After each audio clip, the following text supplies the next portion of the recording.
దేవుని నామాన్ని బట్టి మరొకసారి దేవుని సన్నిధిలో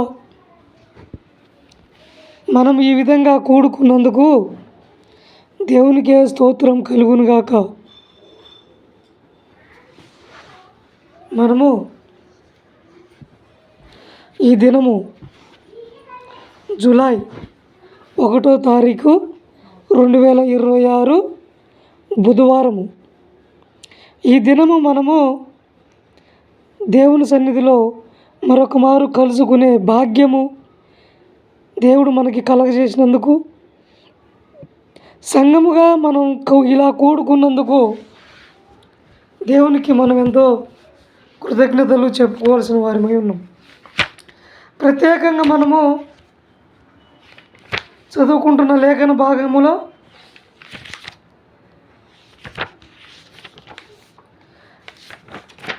ఎస్తేరు గ్రంథము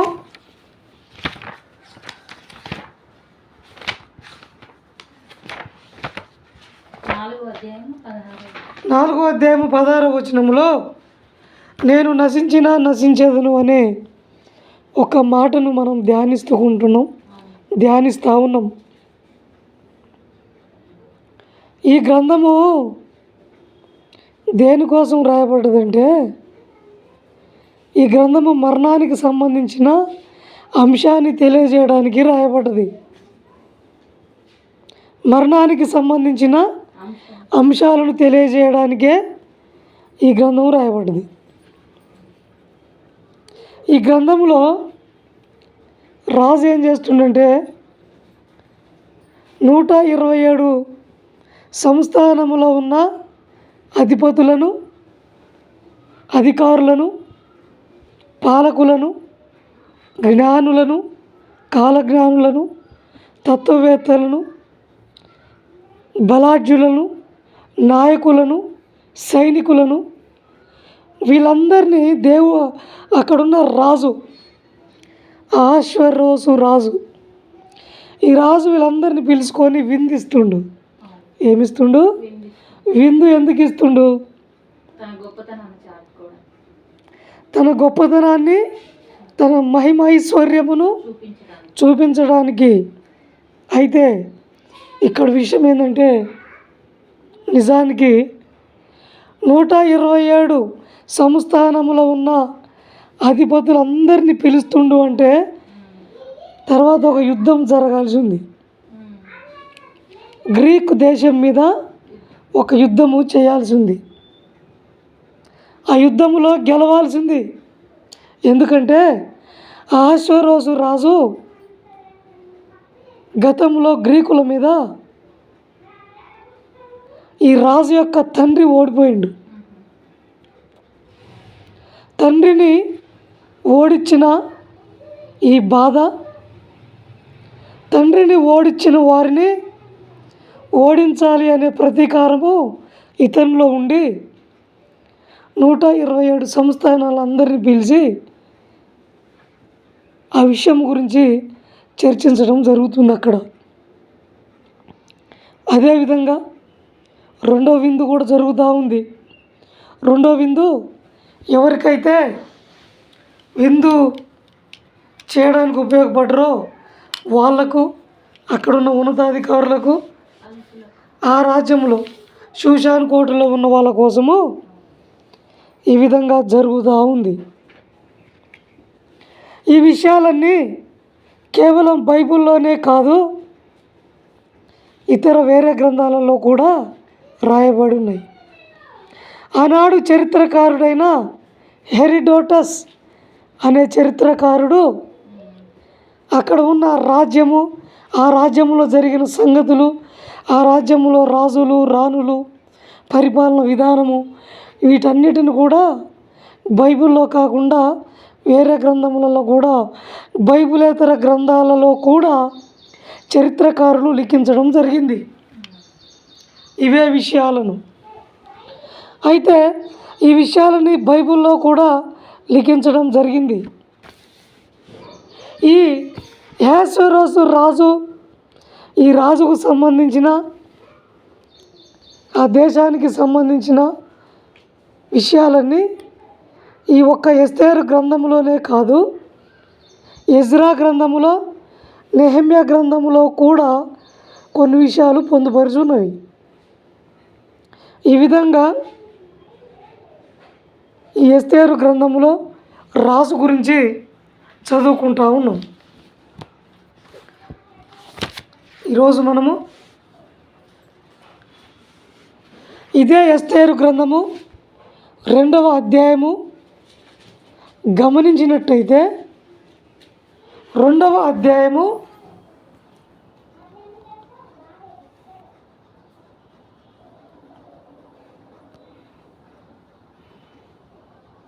ఎస్తేరు గ్రంథము 2వ అధ్యాయము 1వ వచనము నుండి 4వ వచనం వరకు. ఈ సంగతులైన తరువాత రాజైన అహష్వేరోషు యొక్క ఆగ్రహము చల్లారినప్పుడు, రాజు యొక్క ఆగ్రహము చల్లారినప్పుడు అతడు వస్తిని ఆమె చేసిన దానిని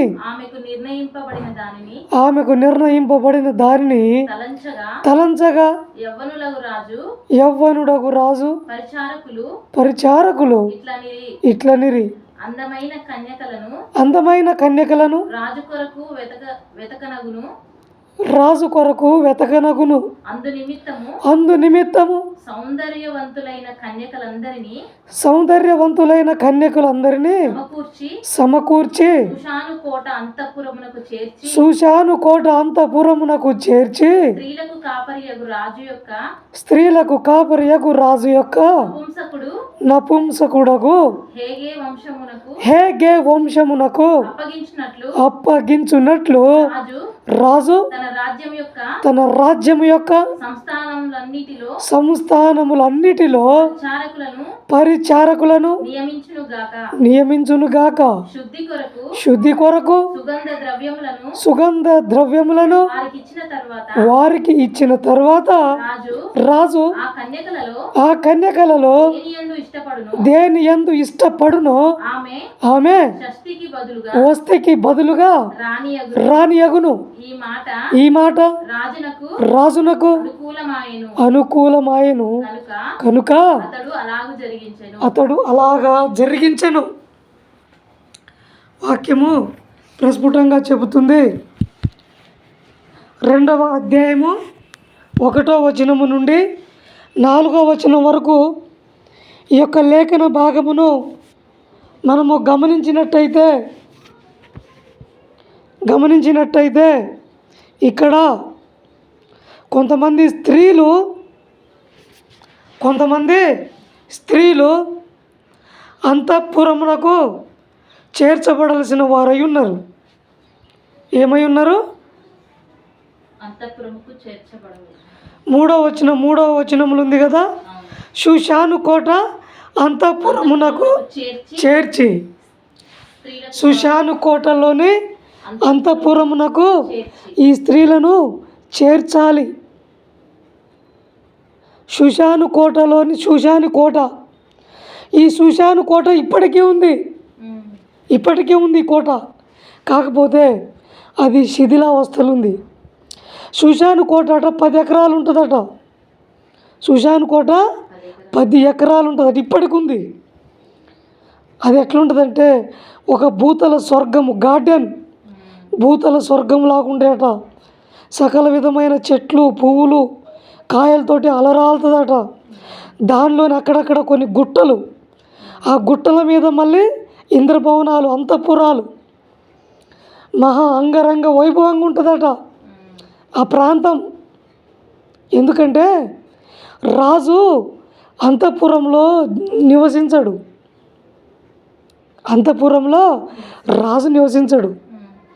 రాజు రాజ్యాధికారం చేస్తాడు కదా, రాజు అంతఃపురములలో నివసించడు. అంతఃపురములలో ఎవరు ఉంటారంటే రాణి ఉంటుంది. రాజు ఏం చేస్తాడంటే అప్పుడప్పుడు రాణి దగ్గరికి వెళ్ళి కొద్దిసేపు సేద తీరి వస్తాడు.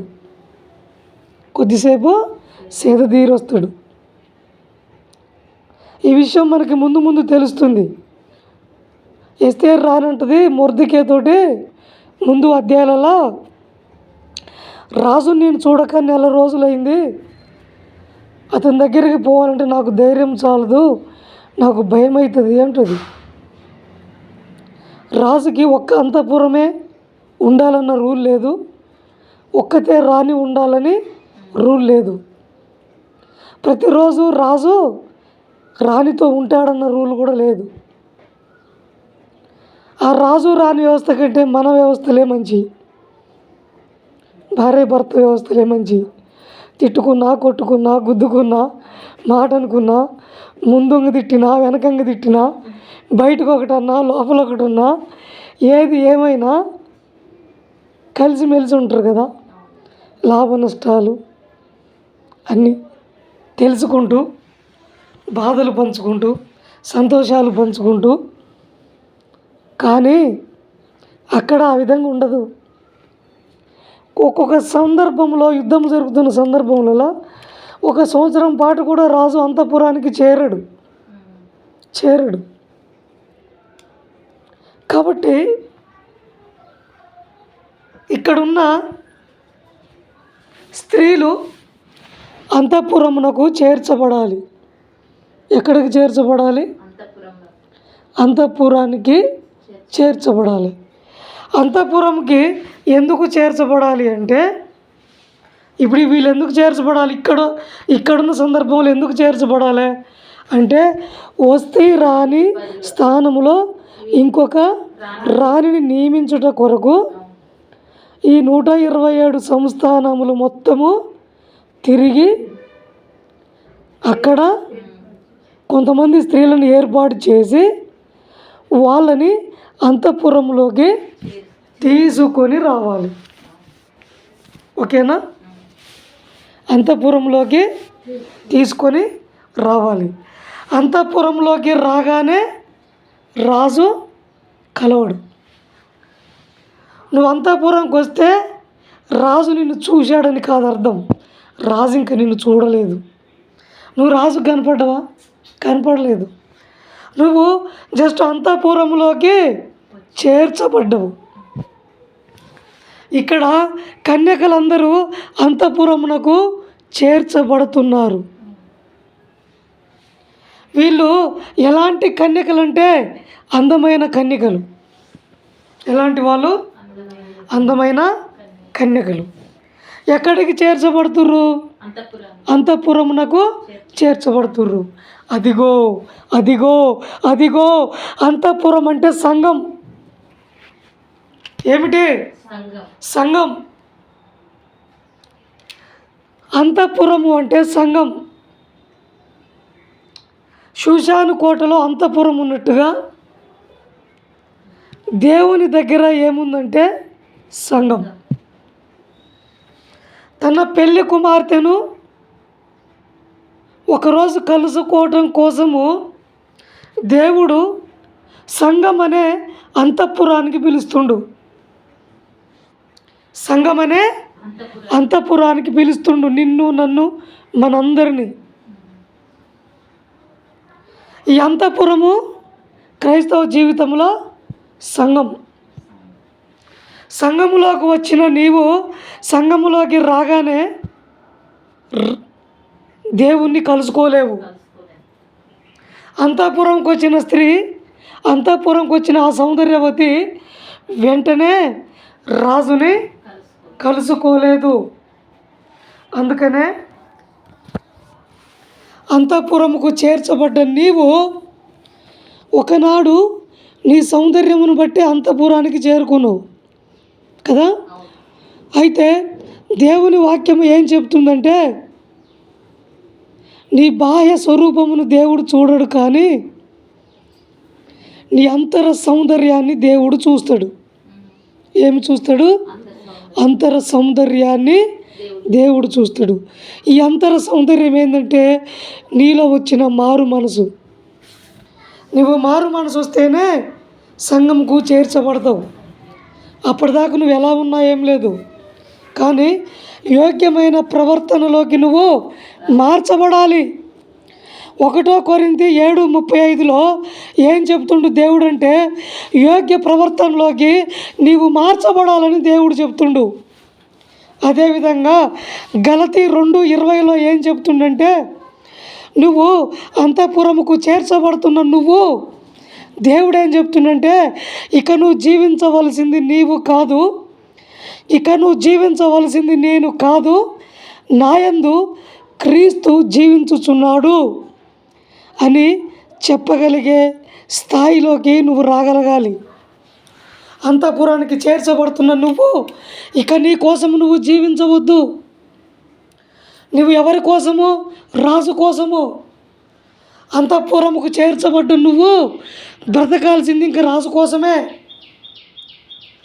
నువ్వు అంతఃపురానికి వచ్చిన నీవు, అంతఃపురముకు వచ్చిన నీవు, నువ్వున్న ఇంటిని, నీ బంధువుల్ని, నీ తల్లిదండ్రులను, నీ చుట్టాలను, నీ ఇరుగు పొరుగు వాళ్ళను, నువ్వు తిరిగిన ప్రదేశాలను సమస్తమును విడిచిపెట్టి, నీకున్న వాటిని అన్నీ విడిచిపెట్టి, రాజు ఆజ్ఞ నీ ఇష్టం కాదు. నువ్వు అంతఃపురంకు రావటము నీ ఇష్టం కాదు. నీ ఇష్టమా? కాదు, అది ఆజ్ఞ. నీకు ఇష్టం లేకున్నా ఒకరోజు దేవుని ఆజ్ఞ, రాజు ఆజ్ఞ నీ దగ్గరికి వచ్చినప్పుడు నువ్వు అంతఃపురానికి కదిలి రావాల్సిందే.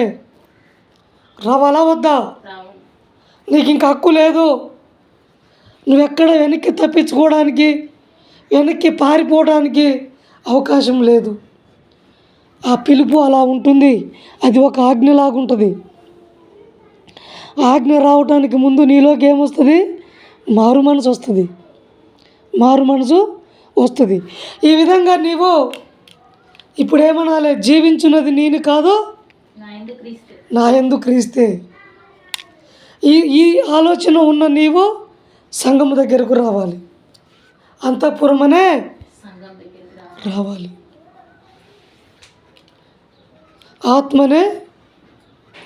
ఆత్మకోట అనే దేవుడిచ్చిన రాజధానిలో నీవు ఉండాలి. అందుకనే ఏమంటుండంటే, ఒకవేళ ఇప్పుడు అనేకులు చాలామంది అంతఃపురానికి చేర్చబడరు. అందగత్తెలు దేశంలోనే ఓడపోసి 100 మందిని పెట్టి 50 మందిని ఎంపిక చేసి, 50 మందిని పెట్టి 20 మందిని ఎంపిక చేసి, 20 మందిని పెట్టి 10 మందిని ఎంపిక చేసి, 10 మందిని పెట్టి 5గురిని ఎంపిక చేసి, 5 మందిని పెట్టి 2 ఎంపిక చేసి, 2లో నుంచి ఒక్కరిని. ఆ సంస్థానం నుంచి ఎంతమంది వస్తారు? ఒక్కరే. దేవుని దగ్గర కూడా ఓడపోతుంటుంది. అందరూ పిలుపు ఉంటుంది. పిలుపు అందరికీ ఉంటుంది, కానీ ఏర్పరచబడ్డ వాళ్ళు కొందరే. వాక్యం చెప్తుంది కదా. అదేవిధంగా పిలువబడిన వారు అనేకులు, ఏర్పరచబడ్డ వారు కొందరు. మనకి చూస్తే అందాల పోటీలు కూడా పెడతారా? అట్లనే ఇక్కడ కూడా వీళ్ళకి అందాల పోటీలు పెట్టిర్రు. అయ్యాల అందాల పోటీలు పెట్టి ఎంపిక చేస్తుర్రు. ఎంపిక చేసి ఇక్కడ గెలిచిన వాళ్ళు ఏం చేస్తున్నారంటే అంతఃపురమునకు చేర్చబడుతుర్రు. ఎప్పుడైతే నీవు అంతఃపురమునకు చేర్చబడ్డావో, అంతఃపురంలో నీకు కొన్ని బాధ్యతలు ఉన్నాయి. నీకు కొన్ని పనులు ఉన్నాయి. కొన్ని పనులు ఉన్నాయి. అయితే ఈ బాధ్యతలు, ఈ పనులు తప్పించుకోవాలని నువ్వు చూసినావు అనుకో, ఏమైంది? రాజు అంతఃపురం నుంచి నువ్వు పారి బయటకు వస్తే ఏమైంది? మళ్ళీ నీకు పిలుపు ఉంటుందా? ఏముంటుంది? ఇంకా దొరికిన కాడ ఆమెను శిక్షించండి అని ఒక ఆర్డర్ వస్తుంది. వెనక నుంచి వస్తుందా? రాదా? తప్పించుకొని పోతే నువ్వేమైనావు? నేరం చేసినట్టు. అరే, సిగ్గుపడితేనే, బిడియం పడితేనే నేరం చేసినట్టు అయింది. మరి పారిపోతే అది ఇంకా పెద్ద నేరం కదా. దేవుని ఆజ్ఞను మీరినట్టు కదా. మరి నీవు సంఘములో చేర్చబడ్డ నీకు కొన్ని బాధ్యతలు, కొన్ని పనులు ఉన్నాయి. ఈ బాధ్యతలను, పనులను నువ్వు విస్మరించి వీటిని తప్పించుకోవాలని చూసి వీటి నుండి పారిపోతే దేవుడు ఒప్పుకోడు. కాబట్టి ఏ పని మీద మనం వచ్చినామో సంఘములోకి అది పూర్తయ్యే వరకు మనము సంఘములోనే ఉండాలి. సంఘానికి వేరుగా జీవించవద్దు. సంఘానికి వేరుగా అస్సలు జీవించొద్దు. సంఘములో ఉన్న పనికి భయపడో, సంఘములో ఉన్న బాధ్యతకు భయపడో, సంఘంలో మనం ఏదో పోగొట్టుకుంటున్నామనో ఎప్పుడూ భయపడొద్దు. సంఘానికి వేరుగా జీవించొద్దని దేవుని వాక్యము ప్రస్ఫుటంగా చెబుతుంది. అయితే అంతఃపురములోకి వచ్చిన ఆ కన్యకలు, ఆ సౌందర్యవంతులు వాళ్ళు ఎలా ఉండరంటే స్వేచ్ఛగా లేరు. వాళ్ళు స్వేచ్ఛగా ఉన్నారా? లేరు. ఎలా ఉన్నారు చూడండి వాక్యములు ఒకసారి.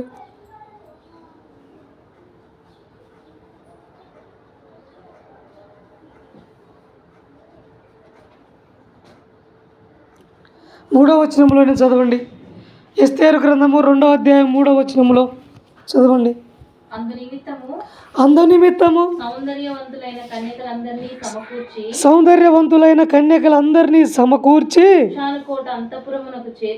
సుషాను కోట అంతఃపురమునకు చేర్చి స్త్రీలకు కాపరియగు రాజు యొక్క నపుంసకుడకు ఏగే వశమున అప్పగించున్నట్టు. చాలు. అంటే వీళ్ళు ఎవరి దగ్గర ఉన్నారంటే ఏగే దగ్గర. ఏగే ఎవరు? ఒక నపుంసకుడు. అంటే వీళ్ళు ఎవరు? ఆండ్వర్లో ఎవరు? ఏగే ఆండ్వర్లో ఉన్నారు. ఏగే సంఘానికి వచ్చిన నువ్వు స్వతంత్రురాలివి కాదు. సంఘానికి వచ్చిన నువ్వు స్వతంత్రుడివి కాదు. ఏనాడైతే దేవుని సన్నిధిలోకి రావాలని నువ్వు తీర్మానించుకున్నావో బిడ్డ, ఆ రోజే గుర్తుపెట్టుకో. నీ ఇష్టపూర్తిగా నీ ఇష్టానికి బ్రతకడానికి నీకు హక్కు లేదు. నీ ఇష్టానికి నువ్వు బ్రతకడానికి హక్కు లేదు. నీకు నచ్చినట్టుగా బ్రతకడానికి నీకు హక్కు లేదు. నీకు నచ్చిన పనులు చేసుకోవడానికి నీకు హక్కు లేదు. ఎందుకో తెలుసా? నీ మీద ఒక అధికారి ఉన్నాడు. నిన్ను నడిపించడానికి ఒక వ్యక్తి ఉన్నాడు. ఆ వ్యక్తి రాజు చేత అపాయింట్మెంట్ అయి ఉన్నాడు. ఉత్తగా కాదు, రాజు ఆ వ్యక్తిని ఎంపిక చేసుకున్నాడు. ఇప్పుడు అంతఃపురంలోకి వచ్చిన ఆ యొక్క కన్యకలు, అంతఃపురంలోకి వచ్చిన ఆ యొక్క సౌందర్యవంతులు వాళ్ళకు నచ్చినట్టు జీవించడానికి కాదు. నాకు నచ్చినప్పుడు తింటా, నాకు నచ్చినప్పుడు త్రాగుతా, నాకు వచ్చిన పనులు చేస్తా, నాకు నచ్చినట్టు ఉంటా అంటే కుదరదు. ఒక్కసారి నువ్వు సంఘంలోకి అడుగు పెట్టినాక నీకు నచ్చినట్టు ఉంటా అంటే కుదరదు. ఆదివారం 11ంటికి చర్చికి వస్తుంటే కుదరదు. ఇక్కడ ఒక బాధ్యత ఉంది, చాలా పెద్ద బాధ్యత ఉంది. మనతోటి పరిశుద్ధాత్మ దేవుడే మాట్లాడుతుండు కదా. చాలా పెద్ద బాధ్యత ఉంది. ఇష్టానుసారమైన జీవితాన్ని వదిలిపెట్టిన వారు మాత్రమే దేవుని సన్నిధికి రావాలి. లేకుంటే రావద్దు. అసలు నరకానికి వెళ్ళిపోవడము అంతకంటే బెటర్ లాగా అనిపిస్తుంది.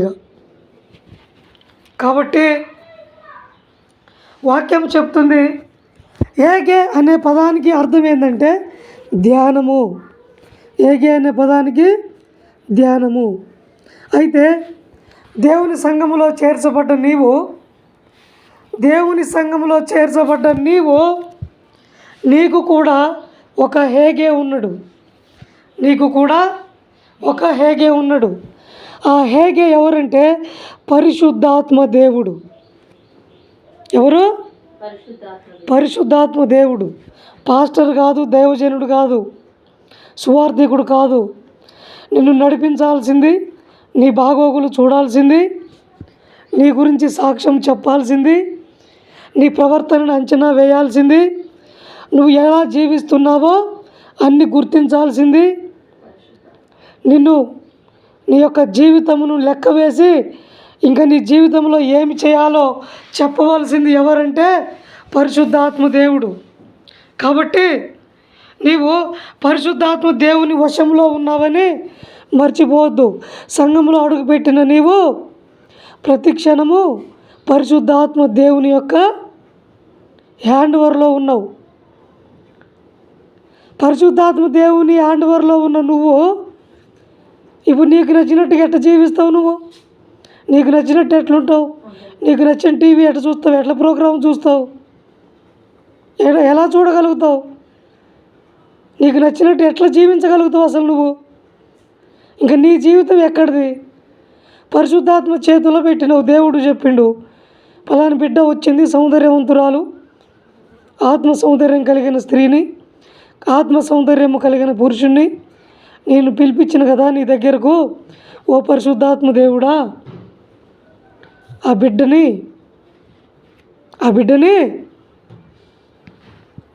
సమస్తమును నీవే, ఆ బిడ్డకు సమస్తము నీవే అని దేవుడు తెలియజేస్తున్నప్పుడు పరిశుద్ధాత్మ దేవునికి లోబడి ఉండాలా ఉండొద్దా? పరిశుద్ధాత్మ దేవుని చేత నడిపించబడాలా వద్దా? కాబట్టి ఇప్పుడు ఈ హేగే యొక్క పని ఏంది?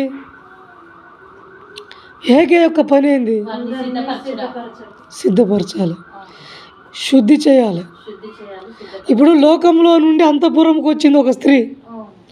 ఆమె గుణం ఏందో తెలియదుగా, ఆమె బుద్ధి ఏందో తెలియదుగా, ఆమె ఆలోచనలు ఏందో తెలియదుగా, ఆమె గత జీవితం ఏందో తెలియదుగా, ఆమెలో ఏ లోపాలు ఉన్నాయో తెలియదుగా, ఏ పొరపాట్లు ఉన్నాయో తెలియదుగా.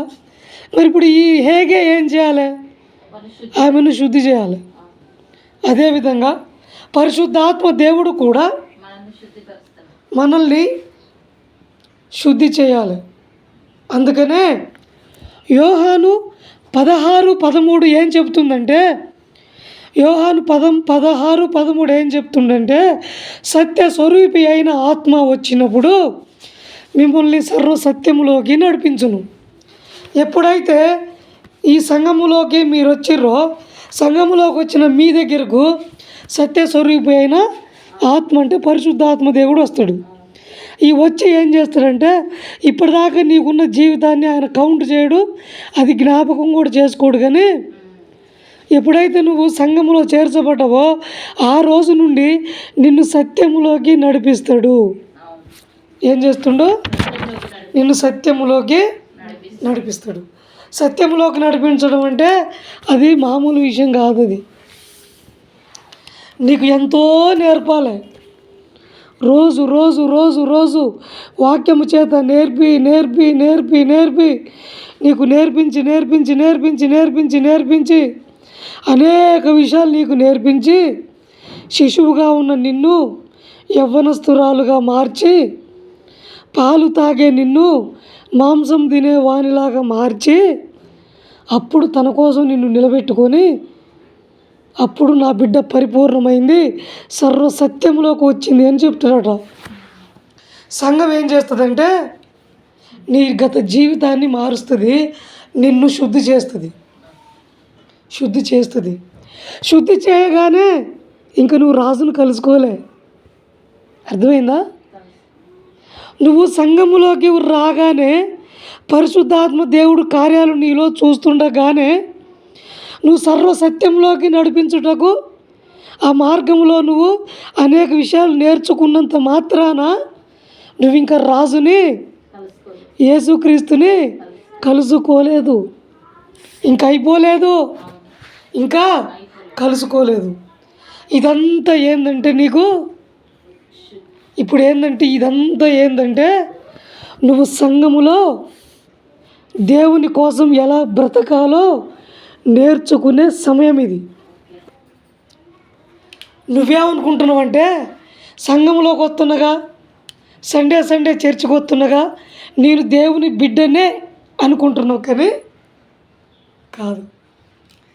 నువ్వు ఇంకా దేవుని వధువుగా ఇంకా నువ్వు మార్చబడలేదు.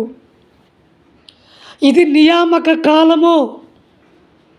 ఇది నియామక కాలము. నిన్ను సంఘములో నిలబెట్టుట కొరకు ఎక్కడో ఉన్న ఒక వ్యక్తిని నీ గుమ్మము దగ్గరకు పిలిపించి నీ తలుపులు కొట్టి ఇంట్లోకి వచ్చి దేవుని యొక్క ఆహ్వానాన్ని నీకు నీ కుటుంబానికి దేవుడు పంపించి తాను నిన్ను సంఘములోకి ప్రేమపూర్వకంగా ఆహ్వానించి నిన్ను సంఘములో కూర్చోబెట్టి ఆయన నిన్ను సిద్ధపరిచి నీకు ఇచ్చిన నియామక కాలం మొత్తము ఆయన నిన్ను సిద్ధపరిచి నిన్ను సిద్ధము చేసి తన బిడ్డగా మార్చుకుంటుండు. నువ్వేమనుకుంటున్నావంటే చర్చికి పోతున్నగా నేను దేవుని బిడ్డను అయిపోయినా అనుకుంటున్నావు. కాదు కాదు కాదు, ఇంకా చాలా ఉంది. ఇదంతా నీకు ఒక ట్రైనింగు. ఈ ట్రైనింగ్ మొత్తం అయిపోయాక నీకు ఒక పరీక్ష ఉంటుంది, చివరి పరీక్ష. ఇప్పుడు 127 సంస్థానాల నుంచి పిలువబడ్డ వాళ్ళందరూ రాజుకి రాయనైదురా. ఇప్పుడు వాళ్ళందరూ ఏమయ్యారు? అంతఃపురంలోనే ఉన్నారు. మనందరం ఎక్కడున్నాం? సంఘంలోనే ఉన్నాము. సంఘంలో ఉంచబడ్డ వాళ్ళందరూ దేవుని రాజ్యానికి పోతారా? ఎందుకు? పరీక్ష ఉంది. ఇప్పుడు ఈ నియామక కాలం ఉంది. ఒక పిల్లవాడు, ఒక విద్యార్థి సంవత్సరం మొత్తము కాలేజీకి వెళ్ళి ఎండింగ్లో ఎగ్జామ్ రాసి ఎగ్జామ్లో పాస్ అయితే పై తరగతిలోకి పోతాడు, లేకుంటే ఇంటికాడ కూర్చుంటాడు. అవునా కాదా? మరి ఇప్పుడు మనం ఏంటంటే సంఘంలో చేర్చబడ్డ నీవు దేవుని బిడ్డవి కాదు, అది నీ భ్రమ. సంఘంలో చేర్చబడ్డ నీవు దేవుని బిడ్డవి ఎప్పుడైతే తెలుసా? నీకు కావలసిన తర్పీదంతా నీ కోసము ఏ దైవజనుని అయితే దేవుడు నిలబెట్టిండో ఆ దైవజనులలో ఏ లోపమున్నా వాటన్నిటిని పట్టించుకోవద్దు. ఏ లోపంలో పట్టించుకోవద్దు. నీకోసము దేవుడు నిలబెట్టిన దైవజనుడు అతను దైవిక మర్మాలని ఒక్కొక్కటి విప్పి చెప్తాడు. దేవుడు నీకు ఏమి చెప్పాలి, సంఘానికి ఏమి చెప్పాలి, సంఘాన్ని ఎలా సిద్ధపరచాలో అన్ని విషయాలని బోధిస్తూ పరిశుద్ధాత్మ దేవుని ప్రేరేపణ చేత బోధిస్తూ పరిశుద్ధాత్మ దేవుని శక్తిని పొందుకొని అవన్నీ బోధిస్తూ నియామక కాలం అయిపోయిన తర్వాత ఆ పరీక్షలో నువ్వు నిలబడితే అప్పుడు నీకు దేవుని యొక్క రాజ్యంలో చోటు, లేకపోతే లేదు. అదే ఇప్పుడు జరుగుతుంది.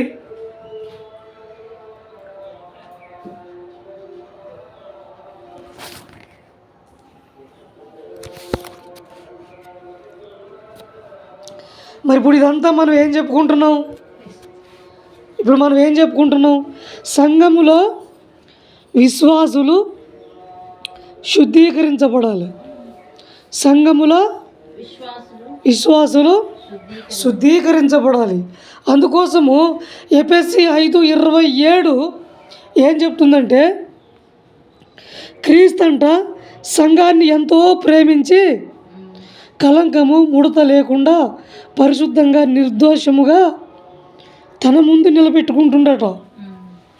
ఆయన ప్రేమిస్తుంటుండు, కలంకము లేకుండా, ముడత లేకుండా, మచ్చ లేకుండా, ఇలాంటివి ఏం లేకుండా పరిశుద్ధంగా నిర్దోషం గల వ్యక్తులుగా మనల్ని నిలబెట్టుకుంటుండు.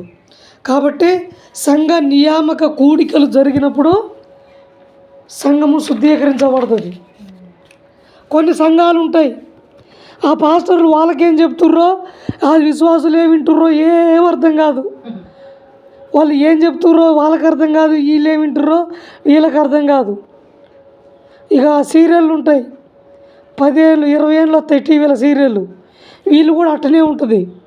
అసలు ముఖ్యమైనది ఏంది, బోధ ఏంది, దేవుడు ఏం బోధిస్తున్నా అనే దాన్ని వాళ్ళకు పట్టదు. ఈ ఆదివారం వచ్చారు, దేవుడు నాకు ప్రేరేపించిండు, ఏదో నేను చెప్తా అయిపోతా అన్నట్టు చెప్తారు. కానీ వాళ్ళు శుద్ధీకరించబడేది ఎప్పుడు? వాళ్ళకి మూల పాఠాలు చెప్పాలి ప్రతి పాస్టరు. దేవుడేంది, భక్తి ఏంది, పరిశుద్ధత ఏంది, నియామకం ఏంది, ఇవన్నీ చెప్పాల్సిన అవసరం ఉంది. కానీ పాస్టర్లు కూడా చెప్పలేని పరిస్థితిలో ఉన్నారు. అట్లా ఉంటే సంఘ పిల్లలు నష్టపోతారు. డిగ్రీ చదవాల్సిన వాడు 3 సంవత్సరాలు కంప్లీట్ కావాలి. 30 సంవత్సరాలు నిన్ను డిగ్రీలనే కూర్చోబెడతాంటే నువ్వు నియమించబడితే 30 సంవత్సరాలు విశ్వాసం అంటే మరి వానికి ఎగ్జామ్ ఎప్పుడు? కాబట్టి కాదు, వాళ్ళకి కావాల్సిన మూల పాఠాలు నేర్పాలి, ముఖ్యమైన మూల పాఠాలు నేర్పాలి. కాబట్టి ప్రతి బిడ్డ ప్రతి సంఘ కూడికకు రావాలి. ఏ కూడికను కూడా వదిలిపెట్టొద్దు. కానీ మనం ఏం చేస్తున్నాం? ఒక ఆదివారం చర్చికి పోతే ఇంకొక ఆదివారం రాము, ఒక వారం వస్తే ఇంకొక వారం రాము. మరి నువ్వు ఎట్లా? నీ నియామక కాలం ఏంది? మరి నువ్వు ఎట్లా? దేవుడు నీ కోసం ఒక వ్యక్తిని నిలబెట్టినప్పుడు, పరిశుద్ధాత్మ ప్రేరేపణ అక్కడ జరుగుతున్నప్పుడు కార్యము, ఒకరోజు నువ్వు వచ్చి ఒకరోజు రాకపోతే నువ్వు లోకంలో బతుకుతున్నావా, దేవునితో బతుకుతున్నావా? మరి దేవుడు నేను ఎట్ట తాగుతాడు?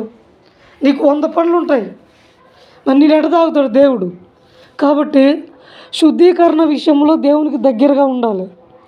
ఈ శుద్ధీకరణ నువ్వు కాకపోతే, ఒకరోజు స్నానం చేసి ఇంకొక రోజు చేయకపోతే వాసన రాదా? ఒకరోజు బట్టలు మార్చుకొని ఇంకో రోజు బట్టలు మార్చుకోకపోతే నీ పక్కన నువ్వు నిలబడగలుగుతాడా చెమట వాసనకి? మరి ఇది కూడా అంతే కదా. అంటే సంఘంలో నిత్యము ఏదో ఒక కూడికలు, కార్యక్రమాలు, దేవుని వాక్యము బోధించబడుతున్నప్పుడు వాటన్నిటికీ పాస్బేట్ అయ్యి దేవుడు ఏదైతే చెబుతుండో దాన్ని నేర్చుకోవాలి. నేను బయట నేర్చుకుంటా అనుకోవచ్చు, నువ్వు బయట క్రమం ఉండదు. చేసుకున్న భార్య భర్తల మధ్య ఉండే సంబంధము ఒక వేశ్య ఇల్లు తిరిగినట్టు, కనపడ్డ వ్యక్తిలాగా తిరిగినట్టు అయిపోతుంది. అక్కడ ఒక క్రమం ఉండదు, ఒక పద్ధతి ఉండదు. ఇక అది కూడా సీరియల్ లాగానే ఉంటుంది. వాడు ఎప్పుడైతే చెప్తున్నావు నువ్వే వింటున్నావు, అది ఏం అర్థం కాదు. కానీ నియామక కాలము దేవుడు నీ కోసము ఒకటి ఇచ్చిండు, అదేంటంటే సంఘమే. ఫస్ట్ నీకు గిఫ్ట్గా దేవుడు ఏమి ఇచ్చిండంటే సంఘాన్ని ఇచ్చిండు. నువ్వు సంఘముకి తూచా తప్పకుండా పోవాలి దేవుని కోసం. నువ్వు సంఘానికి నిత్యము పోవాలి. ఏ ఒక్క కూడికను కూడా విడిచిపెట్టకుండా పోవాలి. సండే రోజు కూడా ఆరాధనలో 100 బండ్లు ఉన్నా, కొంతమంది రాజమండ్రి, విజయనగరము, విజయవాడ, విశాఖపట్నం నుంచి హైదరాబాద్ వచ్చి సండే వాక్యం చెప్పిపోయేటోళ్ళు ఉన్నారా లేరా? ఒక వ్యక్తి మా వెలిదండకు ఎక్కడి నుంచి వచ్చాడు తెలుసా? హైదరాబాద్ నుంచి వచ్చి చెప్పిపోయేటోడు. ప్రతి వారం వాక్యమై వచ్చి చెప్పిపోయేటోడు. ఎందుకు? మరి ఆయనకు ఒక బాధ్యత ఉంది, మరి నీకు లేదా? నీకు వినే బాధ్యత లేదా? అదే నువ్వే పాస్టర్ అయితే నువ్వు పోయి చెప్పవా? ఈ వారం నేను ఏదో పని ఉందని పోతావా? అంటే నువ్వు దేన్ని నెగ్లెక్ట్ చేస్తున్నావు? సంఘాన్ని నెగ్లెక్ట్ చేస్తున్నావు. సంఘాన్ని నెగ్లెక్ట్ చేయడం అంటే దాని అర్థం ఏంది? పరిశుద్ధాత్మ దేవుని నువ్వు నెగ్లెక్ట్ చేస్తున్నావు. ఆ హక్కు నీకు లేదు. ఎందుకంటే దేవుడు ఏం చెప్తుండంటే, నీవు ఆయన చేత కొనబడ్డవు. ఇందాక చెప్పిండుగా, ఏం చెప్పిండు ఇందాక వాక్యంలో దేవుడు? ఇక నువ్వు జీవించున్నది నేను కాదు. మరి నువ్వు అంతే ఉన్నావా? పెళ్ళికి పేరెంటేళ్ళకి వెళ్తున్నావా? నీ కోసం నియమించబడ్డ సంఘములో ప్రతి కార్యక్రమానికి నువ్వు మూల స్తంభంలాగా రావాల్సిన అవసరం ఎంతో ఉంది. కానీ ఆ విషయాన్ని మనము మర్చిపోతున్నాం. ఎస్తేరు గ్రంథము 2వ అధ్యాయము 5వ వచనము నుండి 7వ వచనం వరకు.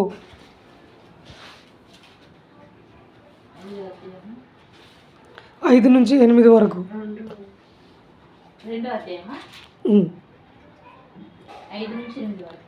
7. షుషాను కోటలో బెన్యామీనీయుడగు కీషుకు పుట్టిన షీమి కుమారుడగు యాయీరు వంశస్థుడైన మొర్దకై అను ఒక యూదుడు ఉండెను. బబులోను రాజైన నెబుకద్నెజరు యూదా రాజైన యెకొన్యాను పట్టుకొని పోయినప్పుడు ఇతడు యెకొన్యాతో కూడా యెరూషలేము నుండి చెరపట్టబడిన వారిలో ఒకడు. తన పిన తండ్రి కుమార్తె అయిన హదస్సా అను ఎస్తేరు తల్లిదండ్రులు లేనిదై ఉండగా అతడు ఆమెను పెంచుకొనెను. ఆమె అందమైన రూపమును సుందర ముఖము గలదై ఉండెను. ఆమె తల్లిదండ్రులు మరణము పొందిన తర్వాత మొర్దకై ఆమెను తన కుమార్తెగా స్వీకరించెను. అసలు నిజానికి మొర్దకై ఇక్కడ హదస్సా అనే ఎస్తేరును కుమార్తెగా స్వీకరించిండు. నిజానికి ఈమె ఏం వరుస కావాలి అనుకో, చూడండి పైన పినతండ్రి కుమార్తె ఏమైంది, బాబాయ్ బిడ్డ ఏమైంది, చెల్లైంది కదా, చెల్లైంది. కానీ ఈయన ఏమంటుండంటే నా బిడ్డ అంటుండు. ఏమంటుండు, నా బిడ్డ అంటుండు. ఇది ఎంత గొప్ప విషయం ఇది. లోకంలో ఎన్నో చూస్తున్నాం, చెల్లె చెల్లె అంటారు, ఎన్నో జరుగుతుంటాయి బయట. ఇక్కడ తను బిడ్డలాగా స్వీకరించిండు. కాబట్టి ఈమె బాల్యంలోనే తల్లిదండ్రులను పోగొట్టుకుంది. ఈమెకు ఎవ్వరు లేరు, ఈమె ఒక అనాథ. తల్లిదండ్రులు పోగొట్టుకున్న వాళ్ళు ఏమంటారు, అనాథలు అంటారు. అనాథలకు ఒక అడ్రస్ లేదు. అలాంటి సమయంలో మొర్దెకై ఏం చేసిండంటే ఆమెను దత్తత తీసుకుండు. మనము కూడా ఏమీ లేని వాళ్ళమే దేవుని దృష్టిలో. దేవుని దగ్గరికి వెళ్ళి ఆలోచిస్తే మన దగ్గర కూడా ఏమీ లేదు, ఏ మంచి లేదు మన దగ్గర కూడా. ఆయన ఏం చేస్తుండు, దత్తపుత్రులుగా మనల్ని స్వీకరిస్తుండు. ఏమీ లేకపోయినా ఒకనాడు మనం క్రీస్తుకు దూరస్తులమైనా ఈనాడు దేవుడు ఏం చేస్తుండు తెలుసా, తన బిడ్డలుగా పిలుచుకుంటుండు. ఎఫెసీ 2:12.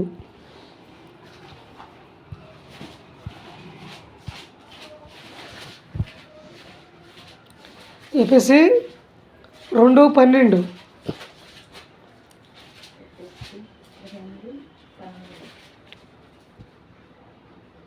ఆ కాలమందు ఇశ్రాయేలుతో సహపౌరులు కాక పరదేశులను, వాగ్దాన నిబంధనలు లేని పరజనులకును, నిరీక్షణ లేని వారును, లోకమందు దేవుడు లేని వారై ఉండి క్రీస్తుకు దూరస్తులై ఉంటిరని మీరు జ్ఞాపకం చేసుకొనుడి. ఏమంటుందంటే వాక్యము, మనము ఇజ్రాయేల్ ప్రజలము కాదు, వాళ్ళ సహపౌరులము కాదు, మనము పరదేశులం, మనము వాగ్దానము లేని వారము, మనకంటూ ఒక నిబంధన లేదు, మనము పరజనులము. ఇంకో విషయం ఏంటంటే మనకు అసలు నిరీక్షణ కూడా లేని వారము.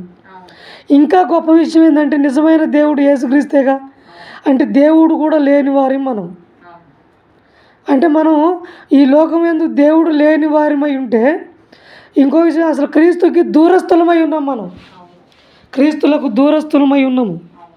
ఈ విషయాన్ని మనం జ్ఞాపకం చేసుకోవాలి.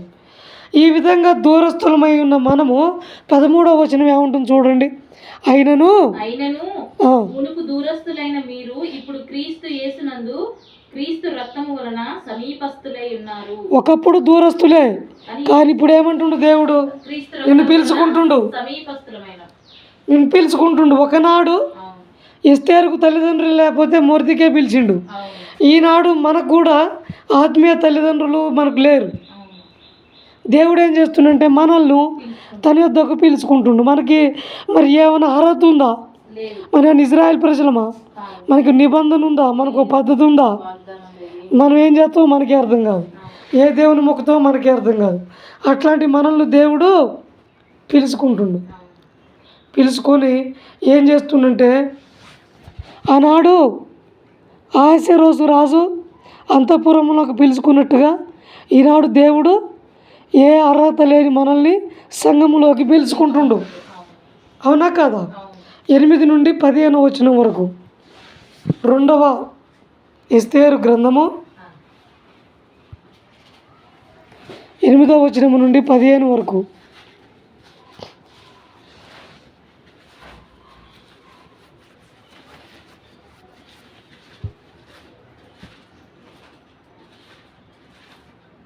ఎస్తేరు 2:8.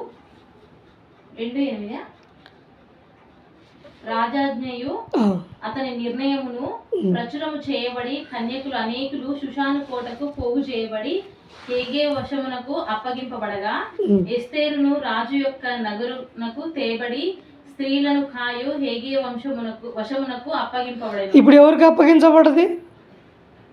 హేగునుకు. ఒకనాడు మనం ఎక్కడో లోకంలో ఉన్నాం కదా, మనం ఎవరికి అప్పగించబడ్డాం? పరిశుద్ధాత్మ దేవునికి. ఏగే అంటే పరిశుద్ధాత్మ దేవుడే కదా ఇక్కడ సాదృశ్యం. ఆ చిన్నది అతని దృష్టికి ఇంపైనది గనుక ఆమె అతని వలన దయ పొందెను. ఎవరి వల్ల? హేగే వల్ల దయ పొందింది. కాబట్టి ఆమె పరిమళ క్రియల కొరకైన వస్తువులను ఆమెకు కావలసిన భోజన పదార్థములను రాజు ఇంటిలో నుండి ఆమెకు ఇయ్యదగిన 7 ఆడపిల్లలను అతడు ఆమెకు త్వరగా ఏర్పరిచి ఆమెను ఆమె చెలికత్తెలను అంతఃపురంలో అతి శ్రేష్టమైన స్థలము నుంచెను. అది అంటే ఇక్కడ వాక్యం ఏం చెప్తుందంటే, ఏకే నిన్ను పిలుచుకున్నాడు, పరిశుద్ధాత్మ దేవుడు నిన్ను పిలుచుకున్నప్పుడు నీకు 4 ఇస్తుండు. 4 ఏమిస్తుండు? 4. ఆ 4 ఏంటంటే,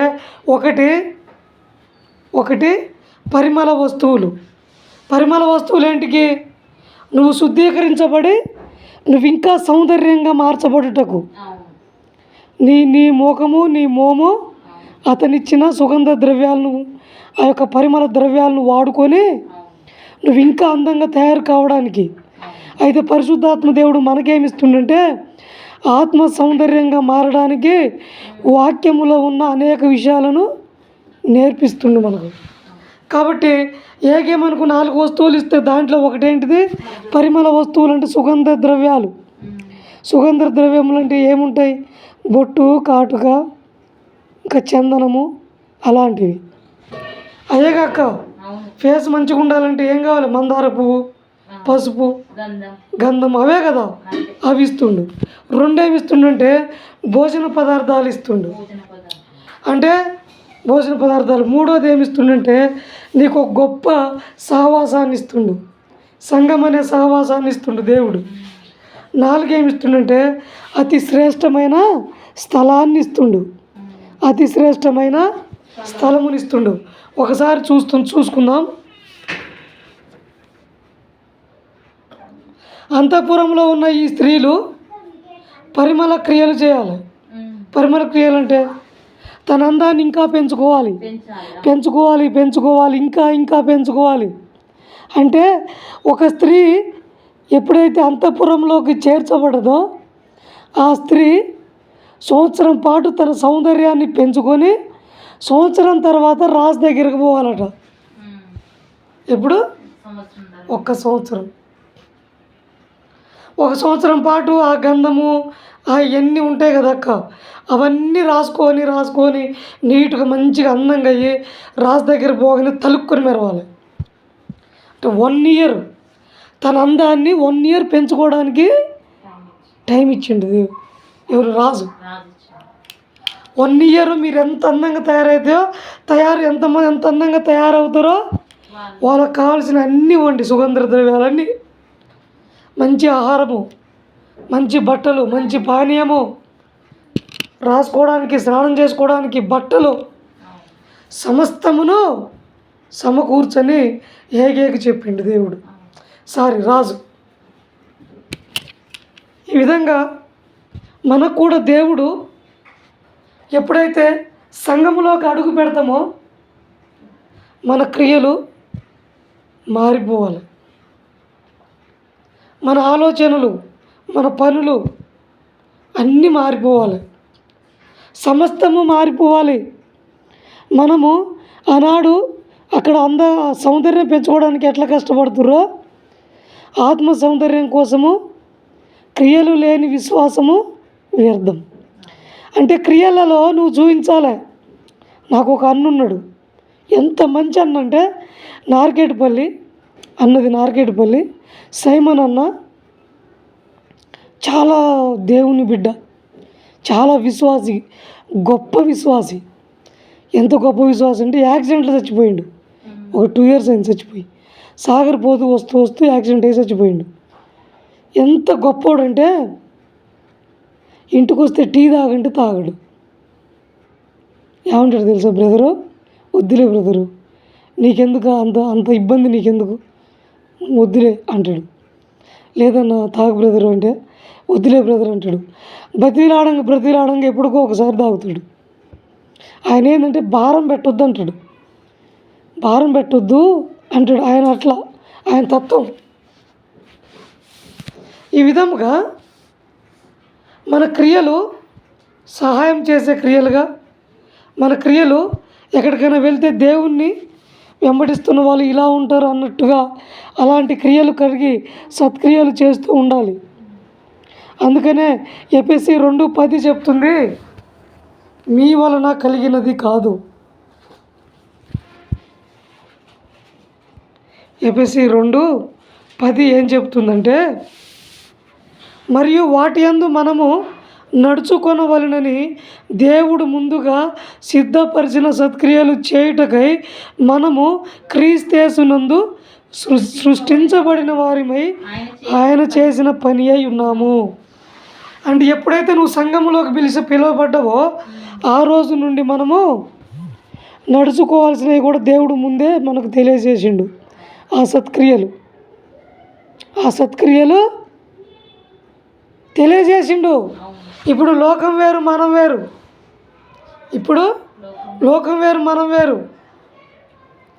లోకంలో ఉన్నట్టు మనం ఉండొద్దు. ఇప్పుడు ఎగ్జాంపుల్, ఎవరికన్నా అప్పు ఇవ్వాలి, ఒక 50,000 తెచ్చుకురా, ఎగ్గొట్టొద్దు.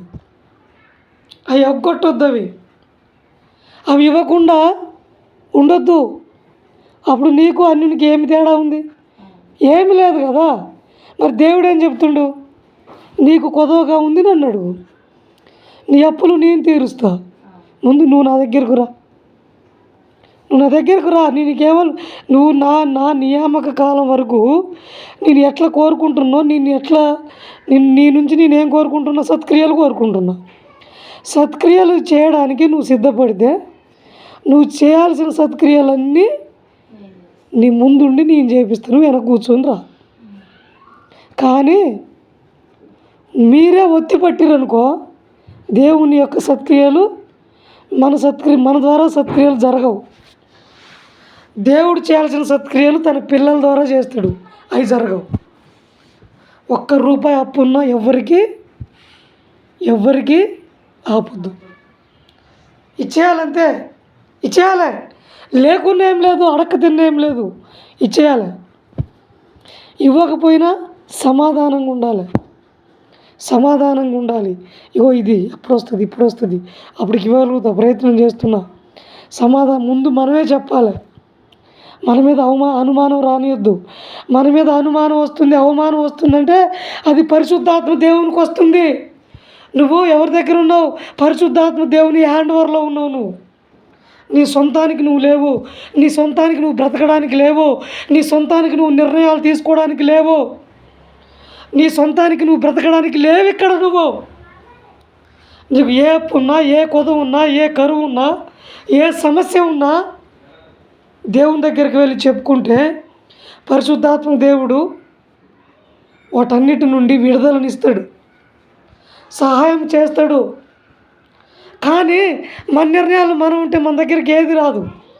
అందుకే దేవుడు ఏం చెప్తుండంటే, నేను నిన్ను ఏర్పాటు చేసుకున్నా కాబట్టి మీరు సత్క్రియలు చేయుటకే నా చేత సృష్టించబడ్డవారు, మీరు సత్క్రియలు చేయుటకే నా చేత పిలువబడ్డవాళ్ళు. నా చేత పిలువబడ్డ మీరు సత్క్రియలే చేయకపోతే అసలు నీకు మాకు ఇంకా పాలెక్కడిది? మీరు ఎక్కడ నాకు మీరు ఎక్కడ లోబడరు? మీరు లోబడిన జీవితం ఏది మీది? ఎక్కడ కనపడట్లేదు కదా. నిన్ను చూస్తే నీ చుట్టూ ఉన్న లోకానికి దేవుని బిడ్డ అన్నట్టుగా ఉండాలి. నిన్ను చూస్తే దేవుని బిడ్డ అన్నట్టుగా ఉండాలి. దేవుని బిడ్డ నిప్పు, సర్వసత్యంలో నడుస్తున్న వ్యక్తి. ఎక్కడ? సర్వసత్యంలో నడుస్తున్న వ్యక్తి. ఆ వ్యక్తి మాట అంటే మాటే. మాట్లాడేది ఆమె కాదు, ఆమె వెనుక ఒక వ్యక్తి ఉన్నాడు. వ్యక్తి, శక్తి కాదు, మన దేవుడు వ్యక్తే. పవర్ఫుల్ వ్యక్తి, ఒక పవర్ఫుల్ వ్యక్తి ఉన్నాడు. ఆయనకు సాధ్యం కాదంటూ ఏది లేదు. మరి నీ నిర్ణయాలు నువ్వు తీసుకుంటే దేవుని కార్యాలు నువ్వెట్లా చూస్తావు? ఎట్లా చూస్తావు నువ్వు? నీ సొంత నిర్ణయాలు నువ్వే తీసుకొని, అన్ని నిర్ణయాలు నువ్వే చేసుకొని ఆదివారం వచ్చి సప్పట్లు కొడితే అయిద్దా? నువ్వు ఎక్కడ లోబడుతున్నావు? ఇప్పుడు ఎస్తేరు రాని వచ్చింది కదా, మరి ఆమె ఎట్లా జీవించాలి? ఇప్పుడు ఆమెకు నచ్చినట్టు జీవిస్తా, నేను మళ్ళీ పోతే ఇంటికి పోయి 2 రోజులు ఇంటికి ఆడుండి మళ్ళీ వస్తుంటే అయిద్దా? పోనిస్తాడా? హేగే అయ్యా నేను వచ్చి ఇప్పటికే 5 నెలలు అయిందయ్యా, మరి నేను వెళ్తా ఒకసారి ఇంటికి పోయి మా చుట్టాలను చూసుకొని వస్తాంటే ఊకుంటాడా? ఏగే నీ రాజు ఊకుంటాడా? మరి మనకు లేదా అలాంటి రూలు, అలాంటి ఆజ్ఞ మనకు లేదా? దేవుని దగ్గరికి వచ్చిన మనము ఈ రోజు నుండి చనిపోయే వరకు దేవునికే లోబడి బ్రతకాలి అనేది మనకు లేదా? మన వల్ల ఒక వ్యక్తి బాధపడుతున్నట్టు బాధ పెట్టేది నువ్వా? పరిశుద్ధాత్మ దేవుడా, సైతానా? ఎవరి వల్ల? ఒక వ్యక్తి నీ వల్ల బాధపడుతుందంటే పరిశుద్ధాత్మ దేవుడు బాధ పెడుతుండా? ఆ వ్యక్తిని సాతాను బాధ పెడుతుండా? నీ ఆనందాన్ని పరిపూర్ణంగా చూడాలనుకునే దేవుడు, నీ ఆనందాన్ని చూడాలనుకుంటున్న దేవుడు, నువ్వు వెళ్ళి ఒక వ్యక్తిని బాధ పెడితే దేవుడు నీ ఆనందాన్ని ఎట్లా కోరుకుంటాడు? మరి నువ్వు ఒక సమాధానం చెప్పలేని స్థాయిలో ఆ లోకంలో సాతాను కబంధ హస్తాలలో నువ్వుంటే దేవుడు నీ వేడలో ఎలా కార్యం చేస్తాడు అనుకుంటావు? దేవుని కార్యాలు రావట్లేగా, రోజు చర్చికి పోతున్నాగా, మరి నువ్వు ఆజ్ఞలో ఉన్నావా? నువ్వు షరతులలో ఉన్నావా? దేవుడు చెప్పినట్టు బ్రతుకుతున్నావా? దేవుని మీద ఆధారపడి ఉన్నావా? నువ్వు ఉన్నావా? మరి లేకుంటే ఎట్లా జరుగుతుంది? సత్క్రియలు చేయాలి. సత్క్రియలు లోకంలో తెలుసో తెలవక ఎన్నోసార్లు ఎంతోమందిని బాధ పెట్టి ఉంటాం. కానీ ఈరోజు ఆ స్థితి మారిపోవాలి. ఈరోజు ఎవరి జీవితములలో మనం తొంగి చూడొద్దు. ఎవరి జీవితములలో తొంగి చూడొద్దు. ఒకవేళ ఎవరి జీవితంలో తొంగి చూసినప్పుడు, ఎవరి సహాయమైన మనకు కావలసినప్పుడు ఆ సహాయము న్యాయబద్ధంగా దేవుని యొక్క పర్మిషన్ తోటే రావాలి. అంతే తప్పితే మనం ఎవరిని బాధ పెట్టొద్దు. జవాబుదారీతనంగా మనము జీవించాల్సిన వారిమై ఉన్నాము. ఇదే దేవుడు కోరుకుంటుండు. ఇదే దేవుడు చెప్తున్న సత్క్రియలు. ఇవే సత్క్రియలు. సత్క్రియ అంటే అదే కదా, మంచి క్రియలు. ఏది మంచి? ఏ వ్యక్తిని బాధ పెట్టండి, ఏ వ్యక్తిని మోసం చేయండి, ఏ వ్యక్తి మీద అక్రమంగా ఒక ఆలోచన కలగనిది, ఏ వ్యక్తిని నిందించనిది, ఏ వ్యక్తిని మోసం చేయనిది, ఏ వ్యక్తికి హాని చేయండి, ఇదే కదా. మరి దీంట్లో నిలబడితేనే కదా నువ్వు దేవుని బిడ్డవి. మరి దీంట్లో నిలబడకుండా ఎక్కడెక్కడో తిరుగుతుంటే నువ్వు ఎట్లా దేవుని బిడ్డవైనావు? మొన్న అడిగిన ఆదివారం, అక్క వెలుగు వచ్చిందంటే వచ్చింది అన్నావు. జ్ఞాపకం చేసుకో. నిజంగా వచ్చిందో నీ అంతరాత్మను అడుగు. అంతరాత్మను అడిగి తెలుసుకో ఆ వెలుగు వచ్చిందో రాలేదో. అపోస్తల కార్యములు 9:36. అపోస్తల కార్యములు 9:36 నుండి 41 వరకు.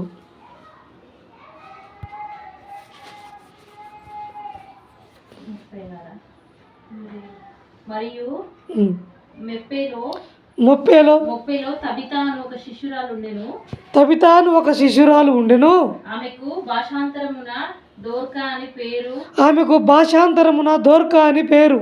ఆమె సత్క్రియలను ధర్మ కార్యములను బహుగా చేసి ఉండెను. ఏం చేస్తుందట? సత్క్రియలు చేస్తుంది, ధర్మ కార్యములు చేస్తుంది. ఆ దినముల యందు ఆమె కాయిలా పడి చనిపోగా వారు శవమును కడిగి మేడగదిలో పరుండబెట్టిరి.